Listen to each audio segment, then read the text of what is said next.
Hello, everybody, and welcome back to It's Not Only Football, Friday Night Lights, and Beyond. My name is Scott Porter, and I am joined by... Zach Gilford, formerly known as Matt Saracen. Mae Whitman, formerly known as nobody you've ever heard of. And today we'll be diving into Friday Night Lights, Season 1, Episode 2, Eyes Wide Open, written by Jason Katims and directed by Jeffrey Reiner.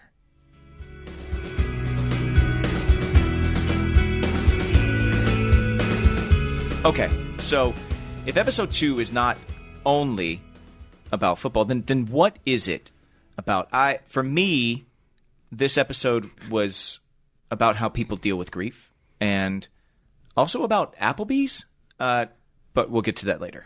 Okay, well, for me, I have to say I think it was about relationships, and especially when it comes to Coach and Tammy Taylor's relationship. Well, I think it's not only football, because there was practice football. But I think it can be football as well. It's just not only football. I think it was a lot about just really building the character of the community. I think that really was the thrust for me, and just who everyone is, where they are, and how big this thing is there. Because the first episode was, it was about the game, the excitement of leading up to that, and the tragedy of what happens to Street. And this one focuses more on like the lives of everybody. Got it. So it's not only about... No, it's not only football.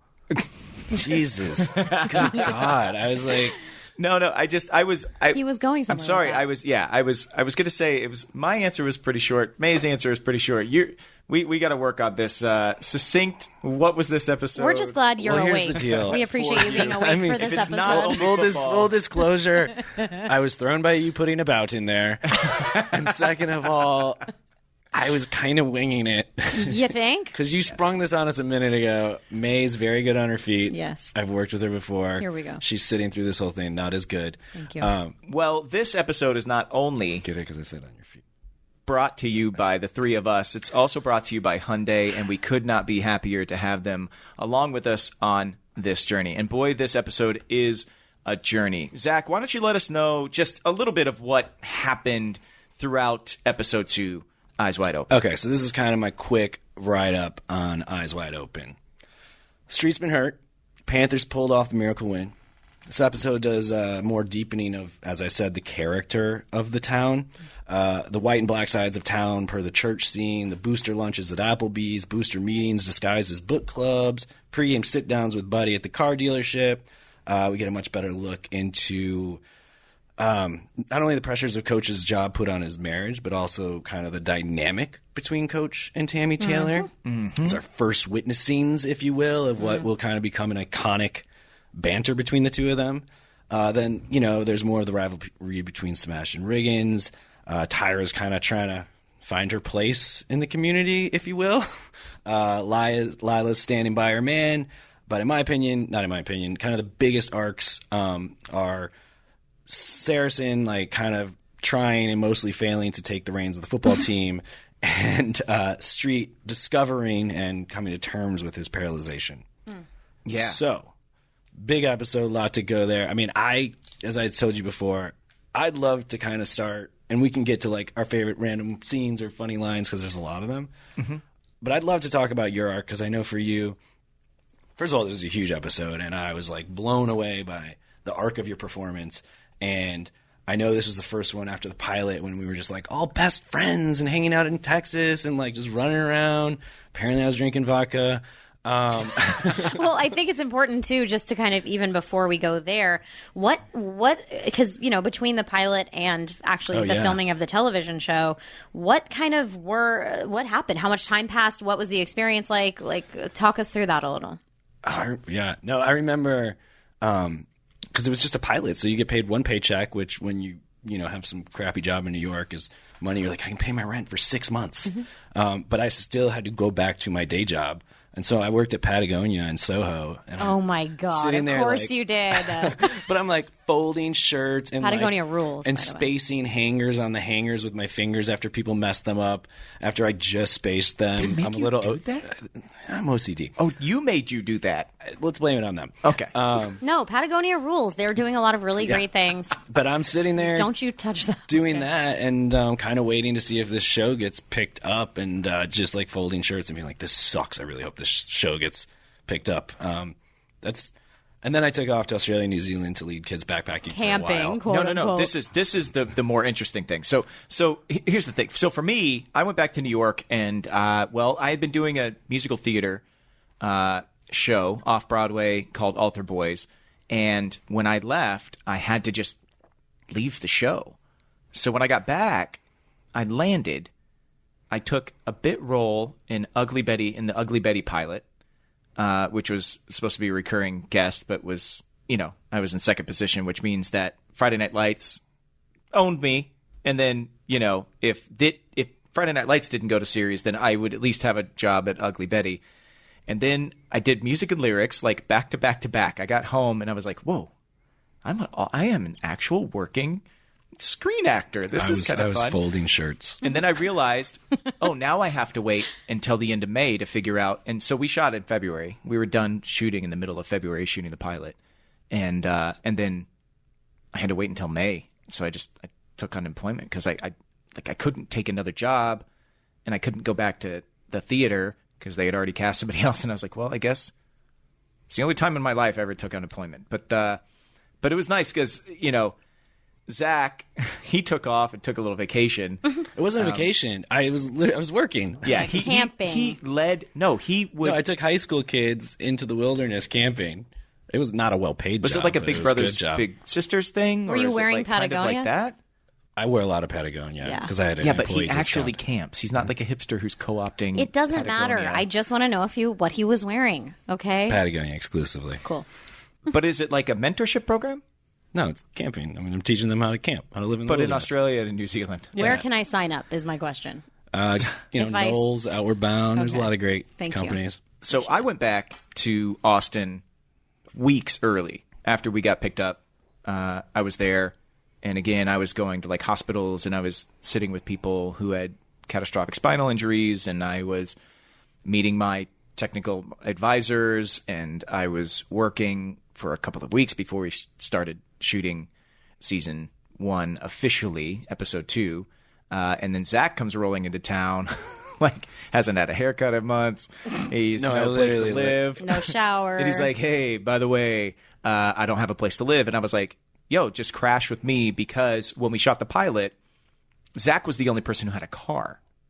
And so everybody would hit him up to take his car and drive around town. And when I go to a new place, when I'm shooting something new, I like to do 3 things. Find a comic book shop, find a basketball court, and find a karaoke bar. And then meet like locals through those 3 things because those are things I love. It does sum me up. I mean, I happen to know, like, the fact that when we finished the last show that we were on together up here, I remember after the wrap party, it was quite late, and we had to work early the next morning. And I remember a whole bunch of people saying, "Oh, we're going to a karaoke bar," and everybody was already pretty plastered. And we were like, "Oh," and Scott being like, "Nah, I'm not going to go. I'm not going to karaoke. Nah, I'm going to head home. I got to be up so early." And then literally getting a text that was like, "Whoa, Scott's killing it. Rapping at karaoke right now," and we were like, "This dude just lied to our faces." Narcs. He just had to go do it. Bernardo selling me out. That's Bernardo right. selling He's me the out. mole. Shout out to Bernardo. But no, I actually Zach and Minka were like, "Wait, you're going to a comic shop tonight? Can we come with you?" I did not. Yeah, you did. Wow. You and Minka both came with me. I did a HeroClix tournament at a comic book shop in Cedar Park, north of Austin. Whoa. And you hit the pause. I didn't want to go look at comic books with you. This dude plays nerd chess. It almost sounds like you just threw a challenge flag. Am I wrong? You just threw one of mine. You reached across the table and threw one of my challenge flags. Wait. You're the only one that gets challenge Clearly flags, I'm right? not. He just threw one. If I want a challenge flag, I get a challenge flag. Does everybody get 2 challenge Favorite flags in the nations. episode? Oh, Yeah. great. God. Okay. Anyway, Rules. point is, Scott plays nerd chess, which I don't know what it is. It's a bunch of comic book characters on a chessboard. Wow. And so we were like, and he brought his whole like, oh, this is when we lived there. But still, he brought all his little toys. Box. He had a tackle box. And full me of and Minka were like, plastic wait, we can go superheroes. watch you play nerd chess? That sounds... It does sound different when you different, tell yeah. it than Yeah. Scott I was does. like, oh, let me go to a comic book store. Anyway, enough of books me and rule. nerd chess. Anyway, I was like, yes, dude, crash on my couch, like, please. And Zach and I really actually hit it off. I think we're pretty similar personalities, just in the fact of, like, when we're working, it's not like I don't know. Like, I don't have to be holed up in my house, like, only studying. I mean, I work hard, and I know Zach does the same, but it's also like, it just made more sense for us to just crash on my couch, dude. Like, no, it was great. I mean, we talked about this in maybe the first episode or whatever. Like, we literally left the test for the show before we had it, and we're like, I hope you get it. Like, I gave him a ride home. Like, there's just, sometimes you just get along with people, and sometimes you have to really nurture that relationship to make it form when someone creeps you out in a restaurant. He's looking right at me, by the way. I will not hear it if that is a veiled criticism of me. I'm looking out the window. But that's what happened in between shooting the pilot and then getting to series. There's like a little thing called upfronts in the middle where they fly you out and you walk around. You have to walk down these carpets. I still don't really know what they are. I've been to 700,000 of them. It's where networks just spend a ton of money to throw a couple of parties and announce their new fall lineup, which again doesn't really happen anymore, right? They've stopped doing them because they're like, this is a lot of money for no reason. Yeah, I feel like they do still do them. Maybe they do. Maybe but they just don't invite me a much smaller slate. I think that's what it is. unless it's a Criminal Minds Most Wanted. Yeah, FBI but who do we know situation, that's ever going to be able to be the big star of the new Criminal Minds season? Because for the past week, yes, I've been appearing on Criminal Minds Evolution. Oh my God. How about that, huh? Tonight's the third episode. Paramount Plus. Get there. Look, so we've got Zach Gilford on Criminal Minds, and then Zach Gilford's hair is also on Criminal Minds. That's right. They are two distinct characters. One is good, one is evil. You decide. Look, you figure it out. I shaved my head on this show, Friday Night Lights, because I was like, I don't want people like touching my hair and it being a thing. And now I have like this swoop of my hair. And it's actually, I'm sorry, it's not even their fault. It's my wife's fault, to be honest. Here we go. It looks good. Always with the blaming. But I had to grow my hair out for something else. It was like period, and then I was going to shave my head. And she goes, why don't you get like a real haircut? Yeah. And I was like, fine. So I went to like the cool barber shop down the street in Silver Lake, and they gave me like a cool haircut for me. And the barber was wearing Patagonia, camping, and had cut your my hair. voice. It was a woman. Anyway, and then 2 days later, I got this job, and I was like, I guess I got a cool haircut for this show. Yeah. Boring. Anyway, let's move on. Amazing story. There we go. Watch Zach's new thing. Listen to our show as we talk more now. Now we'll actually get into the show. Eyes wide open.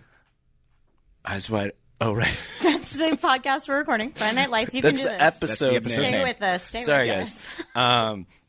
Anyway, point being, so this episode for you, a lot, and I want to hear all about it because I know also like what kind of springboard is here was the pilot. We're all friends. We're all hanging out all the time. We're all working together all the time. Everything's the team or you're with other people, and now you're like totally isolated. And I don't even remember how many episodes for. I'll find out. You're just in a hospital room, and then you're like mostly in like a rehab facility, and that's gotta, be isolating. Yeah, it was definitely one of the tougher runs for me, just as a person in this space of acting on shows, and I've done a lot of television at this point. That first 6 episodes, the fun of the pilot, being together with everybody. I had a grieving process that I had to go through as Scott Porter. I was going to say, did it affect your did it help your performance in a weird way? I think it did. I think it did in a way. Again, completely out of my depth. I don't have a process now. I definitely didn't have a process then. Maybe I know who I am a little bit more now, and maybe I can figure out how to access things a little more readily. But again, the show did such a fantastic job of setting me up for, just with the brilliant words of everybody, the cast around me, to really, as far as acting out the scenes, succeed, hopefully. But personally, I was having a really tough time. I didn't know anybody in Austin outside of the cast.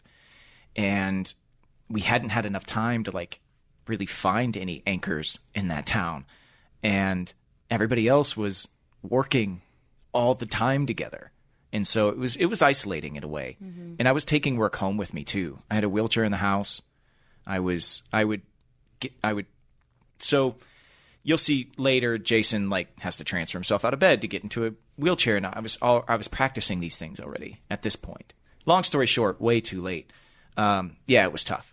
And I was taking too much work home with me, and I got myself into that was tough. So watching this episode back is actually tough for that reason. But it all, I don't know. I see Jason's arc in this episode as more of what I said at the top of how people deal with grief and how the person very often who has an injury or has an illness or has something like that comes to grips with it way before everybody else. And that was one thing that was shared with me when I was talking to other people who had suffered these injuries. A young man who was bucked in the pen at his very first rodeo, 18 years old. He had just gotten his pro bull riding card. And, I went and visited him in the hospital, and you could just hear his grandmother telling him over and over again, you're going to walk again, you're going to walk again. And it was just, to him, it was very clear it wasn't going to happen. But then he had to listen to all these people tell him. Right. And that happens in this episode. Yeah. You see Lila, and you see her faith, and you see the churches.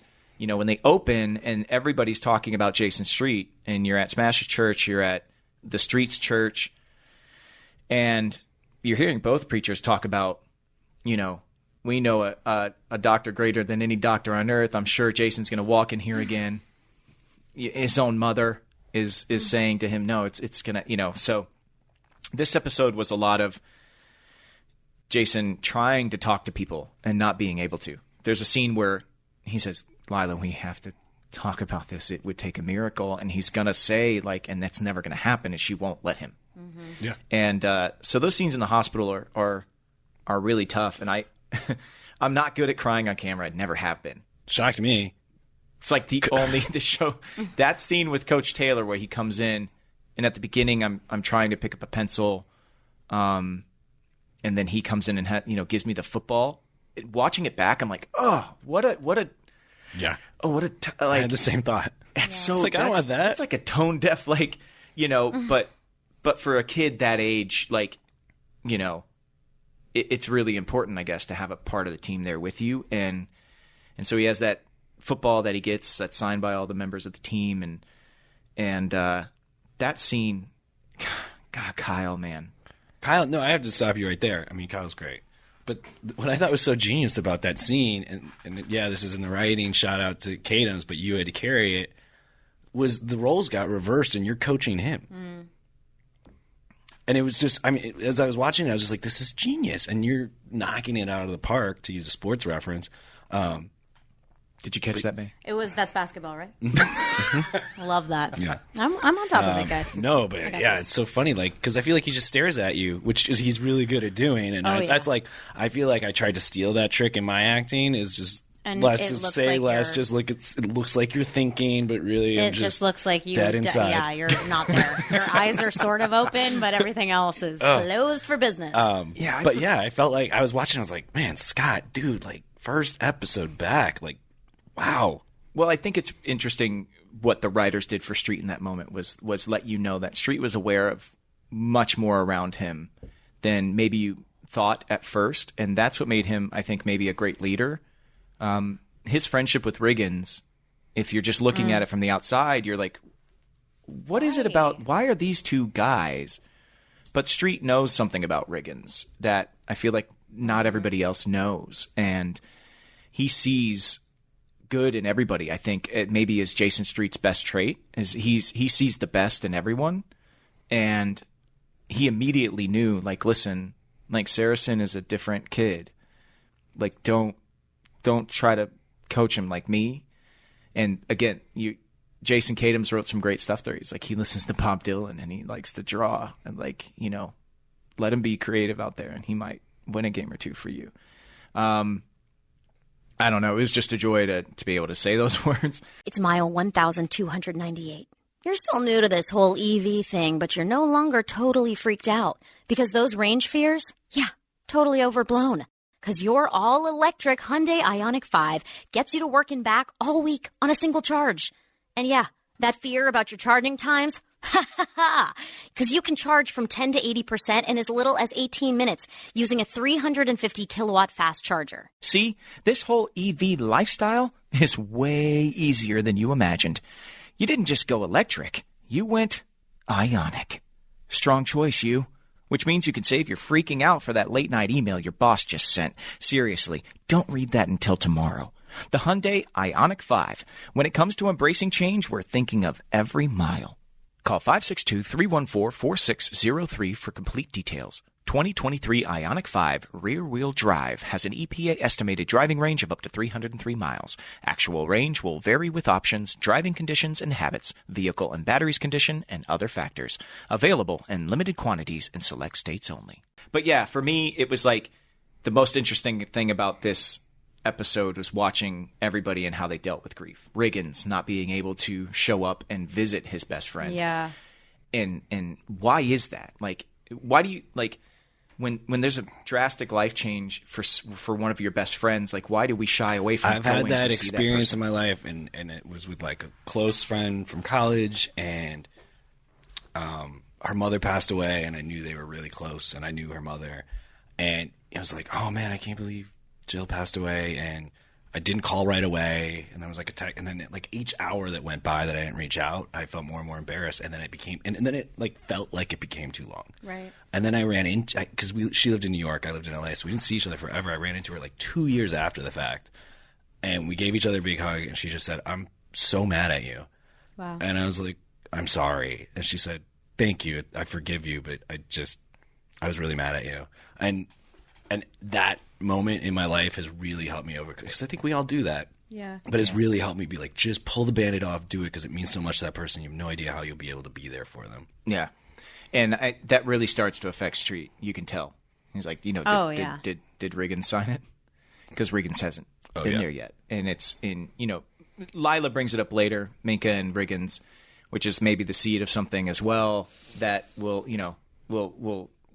uncover more about. But you see their relationship and what that really is and how it hinges around Jason. And that stuff was kind of interesting to me. But I think the main thread of the episode is actually, like, for me, how people deal with grief, and your character and Coach Taylor, Zach. I'm pointing at him. Not my character and Coach Taylor? Unbelievable.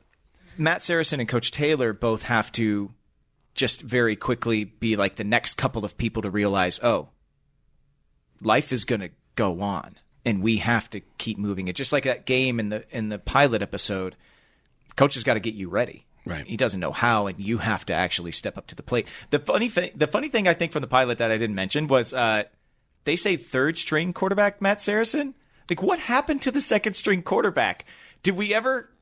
We never determined that. Did they at least have like some dude on crutches? Like, oh, this was the second stringer, and he was like, right. "Hey, didn't that happen?" That was how we never mentioned it, I think, but it was kind of like, I think someone noticed that they called me the third string quarterback, and they're like, well, there's a kid over there on crutches. We'll just pretend he was the second string quarterback. Meanwhile, he's number 92, which, I mean, whatever. Sports fans out there, good luck if you don't know sports on that joke.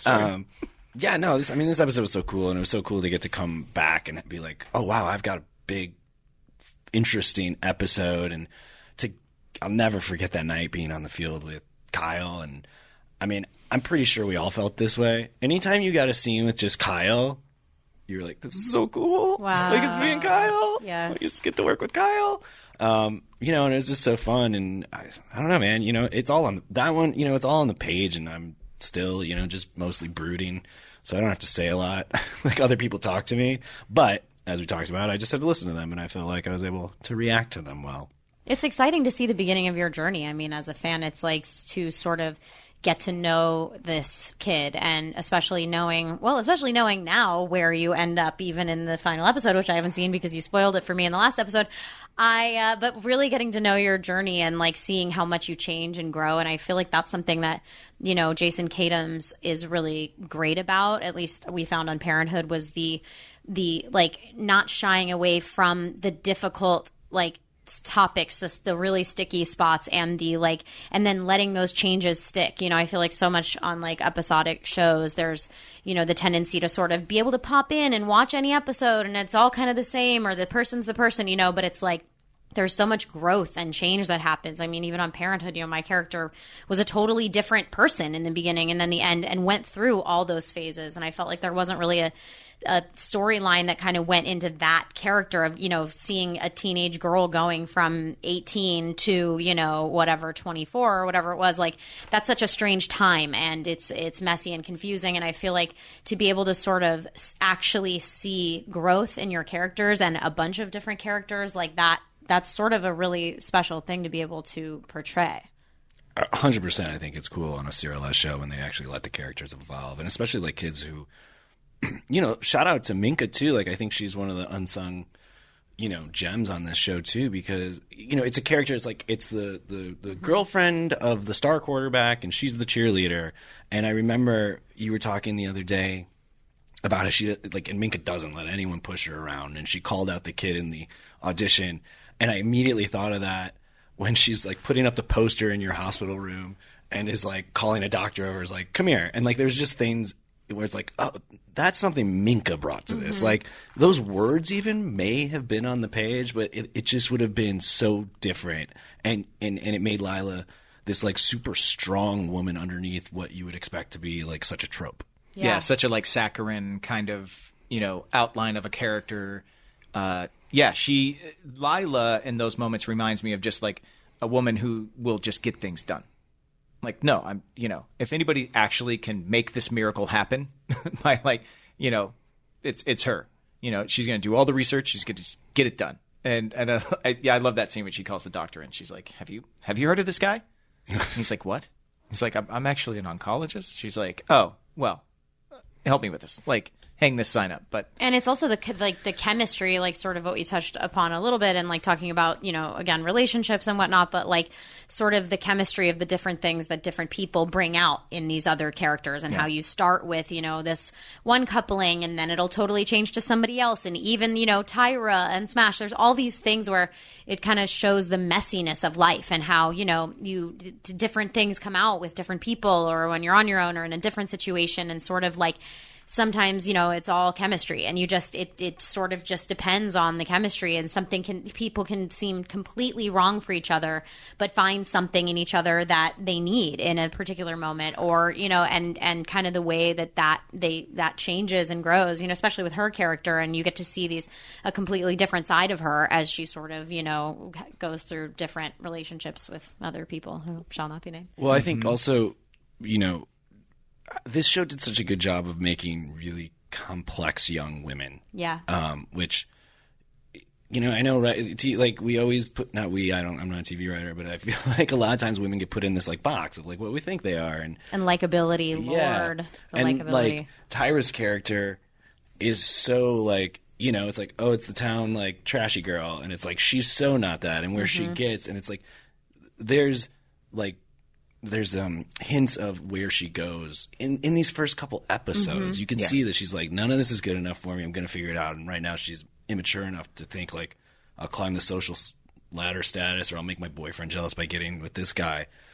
But you could tell she's like so smart, and that's something like Adrian totally brought to that character. And you could tell that's not all she's doing. She's not just doing this because, she is kind of lost at sea or anything. She's doing all of these things because it's what she wants to do.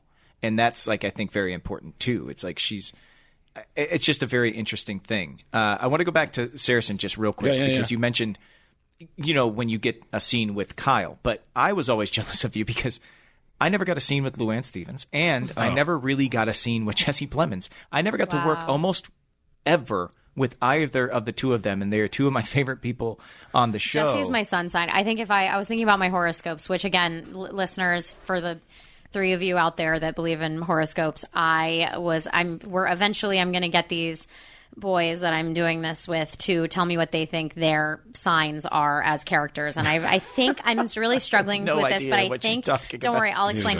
But I believe I think I'm a Landry. Like that's my sun sign, I think. Cause I think, and your sun sign's like what you're, everybody, you're kind of the thing you identify with most. And I feel like I'm a Landry. So like, you're so lucky that you got to hang out with him all the time. I literally last night, was reading my daughter a story to go to bed, and it was, I'm sure you know this book, but it's you may, I don't know how many children's books you read, May. It's The Book with No Pictures. Oh yeah, by BJ Novak. Yeah, it's amazing. And do you know him from The Office? I know him personally. Actor, Thank writer, you so director. much. Okay, well, anyway, great book. I love it. My daughter loves it, and it was actually a gift that Luann sent to my house for my daughter's 3rd birthday. Oh my gosh! And so I took a picture. I took a little video last night of my daughter saying, I love this book so much because it's so funny, like blah, blah, blah, and I love you, Grandma. Mwah. Aww. And Luann this morning texted me, and she said, I love this. I'm going to look at it whenever I feel sad. She is the most amazing woman, the most amazing actress. Jessie is, Jessie's Jessie. He's amazing. And so, yes, I was so lucky. Well, those two characters are really Saracen's cheerleaders. Like, you get a rally girl in the beginning of the episode. The whole rally girl thing, very weird to me. Very weird. Yeah. Oh, my God. My favorite, though, and this is a Jessie line, when I say, like, he's like, we got to take advantage of this moment or whatever. And I'm like, well, it's not right. He goes, may not be right, but it's what we got.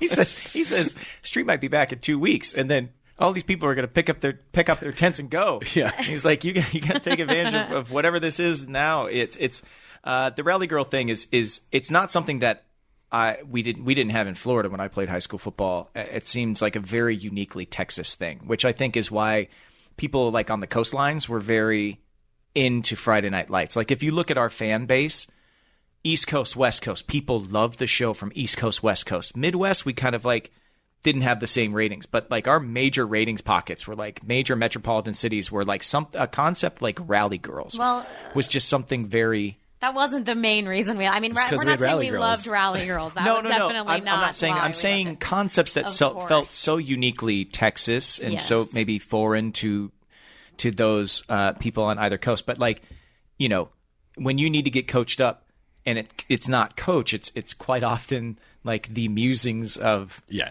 Jessie Plemons as he's telling you, you got to talk to the press today. What's the whole Red Hot Chili Peppers like whole conversation? And then he's like, whenever you just start spewing stuff out, the weirder the better. It'll get him off the trail or like whatever. At this point, like with all the stuff with Jessie, like I really have no memory of what like he made up and what was on a page because I think he made most of it up, and they were just like, we have a unicorn here. Let's let him do his thing. And it was the same thing with Luann. Like they were just like, I got to work with these people who like, I didn't know what they were going to do. And it was all amazing. I mean, I'm pretty sure she made up the giving coach pie when he comes to the house. Really? I'm going to give her credit for it. Why not? That's so cool. Yeah, they were just amazing. And she gets to play a woman with like early onset dementia, or maybe it's not early at that point, but either way. And she says to you, go and listen to him and move your feet. Move your feet, Matt, move your feet.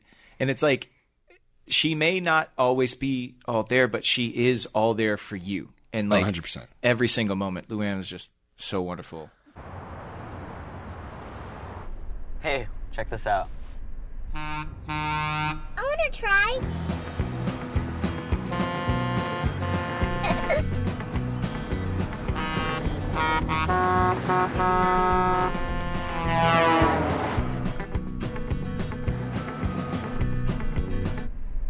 Oh, Jesus.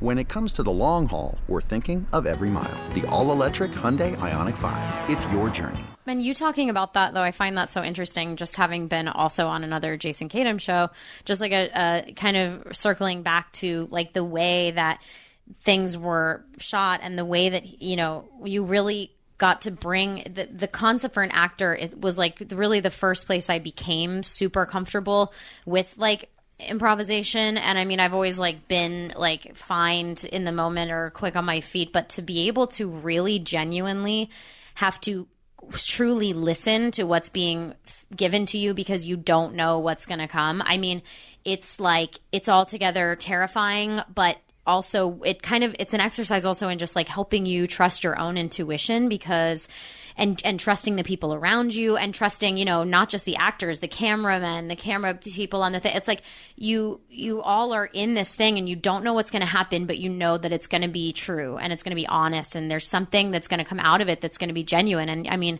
we had things, with Craig T. Nelson, there's like a scene in Parenthood where Amber, she gets in an accident and he's supposed to have this whole speech and it's supposed to be about one thing. And then we got to set and he was like, I don't want to rehearse. I'm going to just say it to you. Let's go. And I was like, okay, and it turned out to be like one of the most emotional moments in the entire show. And he did it twice and that was it. And it was different both times and it was just as affecting both times. But it was like, it just taught something to me. And I remember going to Jessie's house and it was sort of, I think it was kind of just after you guys had finished and we had just started Parenthood and we were still sort of like figuring that out. And I remember talking to him about it and it felt like this really cool cool transition from like one, you know, of those places like that show to ours, to kind of talk about and connect with him about what that's like as an actor, to be given that trust, and also to have that be how far it's taken me is like as far as like listening and being super present with your craft and trusting the other actors around you, and then knowing that you're going to be able to be honest, and kind of all the work that I end up doing and how it affected my process is now I try to focus as much as I can on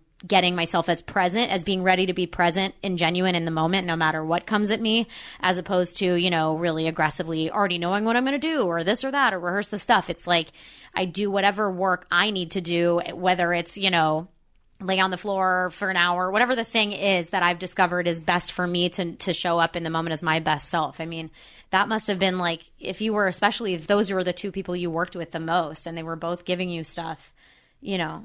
No, they gave me so much, and it really, I was just lucky. I say it all the time, and it's not a joke. Like, I got to ride their coattails through like this whole series, and I was good, whatever. Nah. But they were just amazing. It was like throwing a challenge flag. No, man. I've got my own. I've got my own. Scott only throws helpful, happy, inspirational challenge flags. If you say something disparaging about yourself, he throws. Look, a challenge man. flag. I mean, the dynamic was clear. The talent was clearly equal, and from a viewer watching it, just because, and that's really what I am on a lot of this show, is a viewer.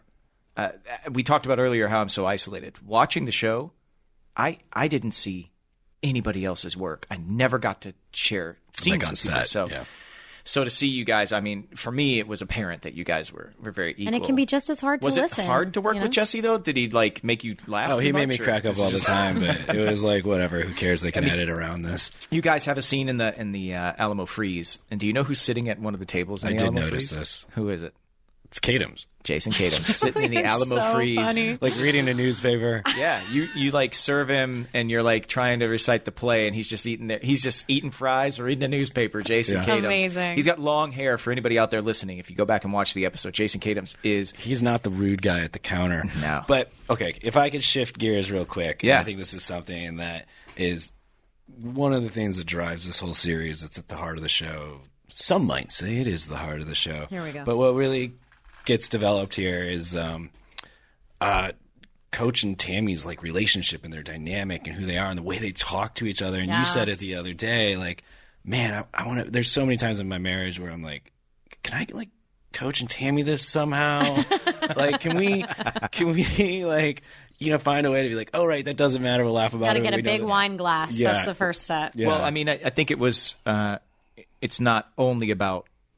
It's not only football. It is about Coach and Tammy for you this episode. For me, what was episode. it? Yeah, I mean, I just, you know, I think it's such an important, like you're saying, it really is one of the most pivotal things. And again, you know, talking about Jason Kadams and the worlds that are, you know, that he's worked in and creates, there's sort of the way that that a marriage is portrayed in this show, I think to me was really inspirational and hopeful, because I never was somebody who grew up like wanting to be married, and it wasn't about like, I want there to be no problems and no fighting and no this and no that. It was like, you know, I grew up in a house where it was like communication. That's what matters. Communication and trust and communication. And so I think for me, like, it was almost like watching my fairy tale of a relationship come true, because it was like based around trust and honesty and communicating openly and transparency. And I feel like that is so often, you know, we're sort of hit with this trope of a relationship being kind of this perfect thing, and you never fight and you never disagree and you never this, and it's, you know, that's kind of what is shoved down our throats. And I think to me, it was so beautiful and so commanding the way that they were able to be completely honest and transparent, but also completely present for each other and show up for each other, and so supportive. The way that they supportive and showing up by calling each other out. Yes. Too. I mean, I haven't found a chance to call Tammy out yet. I don't think there ever is one in the show. No. However, you know, when she's like saying, I got a job at the school, he's like, what school? She says, the high school. He's like, my school? She goes, oh, I'm sorry, I didn't realize you had bought it. That entire scene, which takes place at Applebee's, one of 3 scenes that takes Not a sponsor. Place at Applebee's. Was a sponsor for Friday Night Lights. For Not Friday yet. Night Lights, clearly. We're going to get Applebee's. We don't need it. We don't need it. The fact that they got Brad Leland to say, okay, everybody stop sharing those nuggets of football wisdom and let Coach Taylor finish his riblets. Jesus. The fact that riblets is like that's in verbatim the show. what I said to you at the restaurant when we first met, right? Something about riblets, I think. But that scene is so brilliant because watching them is like watching like a martial art.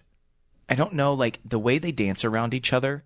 Everything is so subtle and so hilarious all at the same time. Like when you first see them, the AC has gone out. He's out there. He's like burned his finger. She's on the phone talking about Rice Krispie treats because she got tricked into going to the book club, which ended up being like a bunch of like other wives who are all boosters and are now asking for their son to get playing time through the coach's wife. It's like she's gotten trapped into a bunch of stuff that she's not happy doing.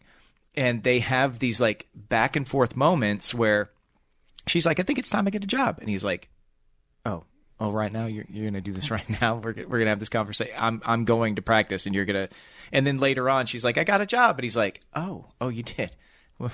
When were we going to have that consultation that we were supposed to have? Hello. He answers the phone. It's just like those little moments. And it's not precious. That's the thing I love too. They sass each other. They rib each other. They're funny. The banter is there. And that's such a gift too, to not see them like walking on eggshells and whatever else. They can just be each other's. And I think that's what we say is like what we want. Like you want to be able to like just call your partner out on stuff. And that's what they do. And it's like so healthy. Yeah. Yeah. Real quick. But go ahead. Why does that? Well, I guess this is how it works in Texas, or is this just a TV thing? The hospital calls the coach directly. Like, wouldn't your parents call the coach? No, I think in this particular community where the coach is on par with the president, basically, like he is one of the most important men in town, and there are only certain people that can talk to him on his level. The head of the boosters, the mayor, the football coach, that's I think how they've already kind of established it in this town. So I feel like as soon as they got the results back, they knew that phone call number one goes to the streets if they're not already at the hospital, and if they are at the hospital, then phone call number one goes to Coach Taylor. I totally buy it. I would put him as my number two after my parents. Oh, you think he's his ice?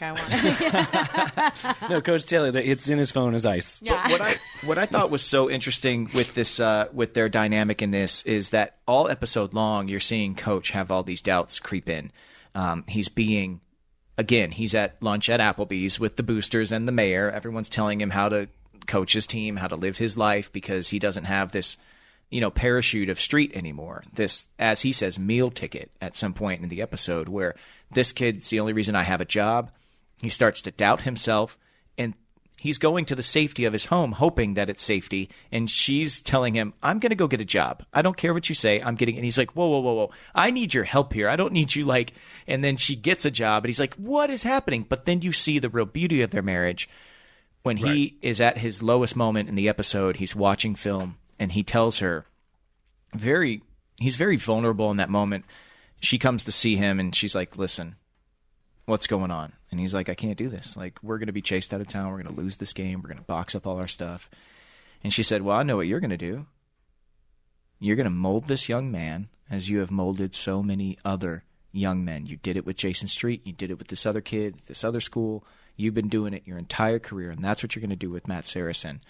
In that moment, as much as they've gone at each other all episode long, when the rubber meets the road, Tammy has his back and is there for him in the most pure, most incredible way. That when Coach needs a tough talking to, she's the one that can be there to do that for him.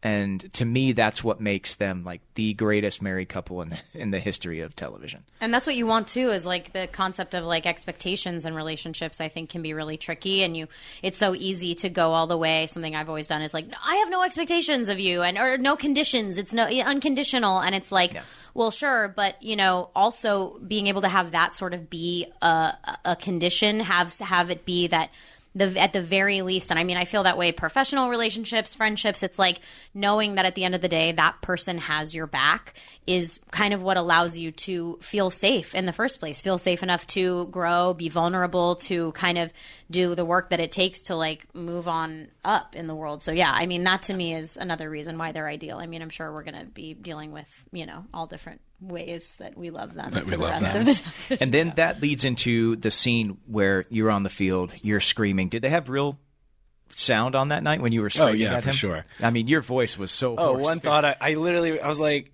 hey, if I lose my voice tonight, my team's never going to hear me. Like, I should maybe tone it down a bit. That's an incredible moment. He says, how much do you want it? Who are you? I actually remember this was improv. Oh, it was that scene? Yeah, and I was like, Matt Saracen or something. He's like, I was like, QB1? I don't know. And he's like, how are you going to play it? I'm like, perfectly? Wait, like perfectly was ad-libbed? I think so. That's awesome. And that's the beauty of the show. One of the other beautiful things, though, too, I got to give you a little golf clap for if perfectly was, because that response showed that there was a fire in Matt that I think was unexpected for maybe some people, which was such a cool moment. One of the other beautiful things on the show is their use of music. The next day, which is Friday, and they get rid of this Monday, Tuesday, Wednesday, Thursday, Friday place card thing after this episode, I believe. But it's Deviltown, and it's another montage. And the use of Deviltown is just... And we love Deviltown. We've seen the boosters, what they want from coach. We've seen the town, what they want from these players. We see Jason injured and left as a shell of himself. We see, all of these young men and women in town who are having so much taken from them by the town that, like, Deviltown is like this incredibly poignant and amazing choice. Is it Bright Eyes cover of it? It's Hunter Oberst and Maria Taylor, right? I know it's Bright Eyes, yeah. I wish I would have looked it up, but that choice of music in that moment, going into Friday night, and the pilot episode is driven by all this energy, this amazing #1 team in Texas, all of this stuff, and then this shows like what the fallout of all that is, and Deviltown is the perfect choice. We're gonna have to do a specific musical in the episode. I gotta have it. And pick out some of the songs and see maybe what the subtext is. I mean, I would love to talk to somebody who was, leading that, because a lot of times now on shows nowadays, like, people don't even want to pay the licensing for a tune. No. But music can be so important. The music and on this also, show it clearly was. And this is interesting, and I'm not going to do the research, but if anyone cares to. A lot of times now, if you watch it on Netflix, some of the songs will be different than they originally were because of, like, music licensing. Things change for streaming and all that. And it's kind of, I don't want to watch both versions of the episode and figure out what happens, but I imagine it really changes the tone. One last thing I have to say, one of my favorite scenes is when Liz Smash's mom walks in on them. This is the highlight, right? It's like, and then she's walking out. What does she say? Like, she goes, "Oh, you got a lot of troubles, don't you?" And she goes, "What are you, a therapist?" She goes, "Oh no, honey, I'd be real nice to you. I work at Planned Parenthood. I don't think you've seen the last of me." And then she's like walking to her car to get, like, apparently to get the rest of the groceries. And Tyra thinks she's going to get in the car to give her a ride home. Liz Michael is the actress who played Smash's mom, Mama Smash, as we called her. She is a force. She was amazing of nature. And she is hilarious. But, I mean, that scene when you start to understand Smash a lot right away. And you also see a different side of Smash as we go further on in the series, the way he is around his mom versus the way he is around everybody else. And but that introduction scene for Smash's mom, it's amazing highlight of the episode. And we love a Planned Parenthood shout out. So everybody wins. I think we covered everything. I think I said, as kind of how you deal with grief. And, everything, how everybody reacted to that. And the final act of this episode has Coach telling everybody that Jason's paralyzed. And again, Kyle does this matter of fact. And it's got this electric guitar riff that's happening under it. It's just like so anti what you think the moment should be. There is like this energy under it as he's telling everybody. Riggins storms out. Smash is crying. Gaius is crying in that scene. I never knew that he was. Watching it again, I'm like, man, like, such a wonderful performance there. Leads up to kickoff, and then, his speech is, some of you may be sad. Some of you might be just pissed off. I want you to take all that energy and put it on this field tonight. And then they kick the ball off, and that's the end of the episode. There's no football in this episode. It's not only football. We talked about... Isn't as well. We talked about why Applebee was there. We talked about what you thought the episode was about, Zach. What was it? I don't know. You forgot? Great. And Mae thought it was about the partnership kind of between, Coach and Tammy Taylor. And I think we got to that as well. We also have a wonderful partner. Why don't y'all let us know? We also have a wonderful partner on this show that we want to thank. The partnership that we have here with Hyundai is awesome. We want to thank them for supporting us on this journey through Friday Night Lights. We want to thank you all out there for listening as well. We'd love if you would leave us a rating and review on Apple Podcasts. If you want to send us a question or a suggestion, something you would want to talk about, or something that we missed over these first couple of episodes, because I feel like that's going to happen a lot. We can't get to everything, but we or just damn help well Gilford will figure out what's going on. If you would please just post, just tell him what's going on in the reviews. Anything. What Gilford should think the episode is besides that's a great football. Idea, actually. I'll read them. I'll act the heck out of them. That it's yours. Yeah. I'll pick my favorite one and I'll use it as my own. That's a great idea. Please do my homework for me. Yeah, and we will be back next Thursday for episode 3 of season 1 of Friday Night Lights. Until then, we hope you all are well. We'll talk to you soon. I'm Scott. I'm Zach. I'm Mae. See ya. Peace. Bye.